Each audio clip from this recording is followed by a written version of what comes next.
سرسراہٹ اور آنکھوں میں چھپا خوف، وہ مخلوق جو دیکھتی ہے، سنتی ہے، مگر خود سامنے نہیں آتی۔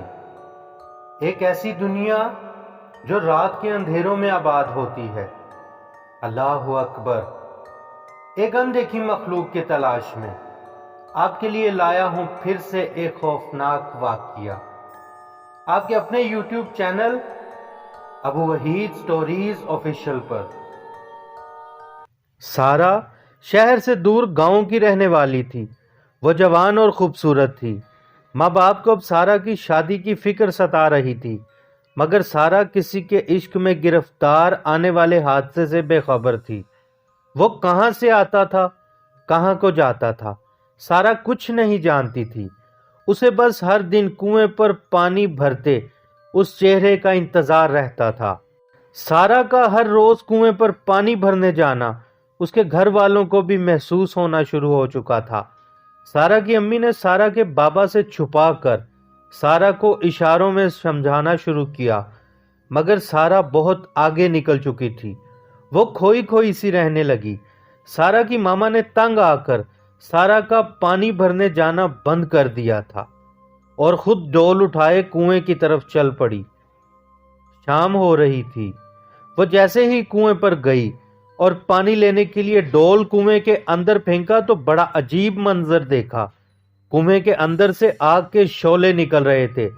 سارا کی ماما خوفزدہ ہو کر وہاں سے واپس گھر آئی تو گھر میں موجود سارا خالی ڈول دیکھ کر خوش ہو گئی، جیسے وہ یہ سب جان چکی تھی۔ سارا کے بابا کھیتوں سے واپس آئے تو سارا کی ماما نے سارا واقعہ سنایا۔ وہ بھی سن کر حیران ہو گئے، بھلا یہ کیسے ممکن تھا کہ پانی والے کنویں سے آگ کے شعلے نکلتے؟ مگر سارا نے جب سے پانی بھرنا چھوڑا تھا تب سے گاؤں کے کنویں پر عجیب و غریب واقعات ہونے لگے تھے۔ جو بھی اس کنویں پر جاتا اس کے ساتھ کچھ نہ کچھ عجیب ہونے لگا۔ یہ بات پورے گاؤں میں پھیلنا شروع ہوگی اور پھر کنواں خوفناک قرار دے دیا گیا۔ گاؤں میں وہی میٹھے پانی کا ایک کنواں ہونے کی وجہ سے گاؤں میں پینے کے پانی سے دقت شروع ہو چکی تھی، مگر یہ سب واقعے سے سارا بہت خوش تھی اور گاؤں میں کوئی نہیں جانتا تھا یہ سب کیوں تھا۔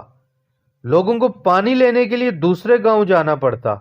کچھ دن یہ سب چلنے کے بعد تنگ آ کر گاؤں کے لوگوں نے پنچایت بلائی اور کنویں کے بارے میں آپس میں مشورہ کیا۔ سب کے ایک ساتھ مشورہ کرنے پر طے پایا گاؤں کے باہر ویرانے میں درویش کے پاس جایا جائے اور ان کو ساری بات بتائی جائے۔ وہ سب درویش کے پاس گئے اور ساری بات بتائی۔ درویش نے کچھ لمحے سوچنے کے بعد وہاں آنے کے لیے رضامندی ظاہر کی اور وہ سب چل پڑے۔ وہ سیدھا اس کنویں کی طرف جا رہے تھے۔ کنویں کے قریب آتے ہی سب کو کنویں سے نکلتے آگ کے شعلے دکھائی دینے لگے۔ درویش کنویں کے قریب جا کر زمین پر بیٹھ گئے اور آنکھیں بند کیے منہ میں کچھ پڑھنے لگے۔ دیکھتے ہی دیکھتے کنویں کے اندر سے ایک عجیب شکل والا جن باہر آیا۔ اس کے پاؤں زمین سے اوپر تھے۔ وہ بہت غصے میں تھا۔ درویش نے کہا، کیوں تنگ کرتے ہو ان معصوم لوگوں کو؟ جن نے انتہائی غصے کے عالم میں کہا، سارا کو لاؤ۔ سارا کا نام سن کر پورا گاؤں چونک گیا، مگر درویش نے دوبارہ کچھ پڑھنا شروع کیا اور وہ جن بہت برے طریقے سے چیخنا شروع ہوا اور پھر وہاں سے غائب ہو گیا۔ درویش نے گاؤں کے لوگوں کو بتایا، کسی نے اس جن کو اس کنویں میں قید کیا تھا۔ یہ جن یہاں سے کہیں نہیں جا سکتا تھا اور اس کی نظر سارا پر پڑی تو یہ اس کا عاشق ہو گیا، مگر جب اس نے سارا کو کنویں پہ آتے نہیں دیکھا تو لوگوں کے لیے غضبناک ہوا اور اپنے جادو سے پانی کو آگ میں بدل دیتا تھا۔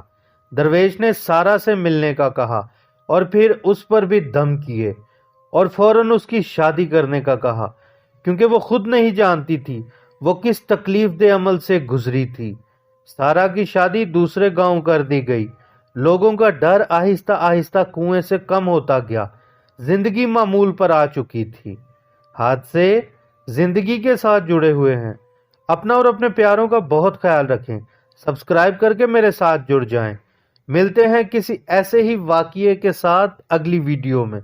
تب تک کے لیے اللہ حافظ۔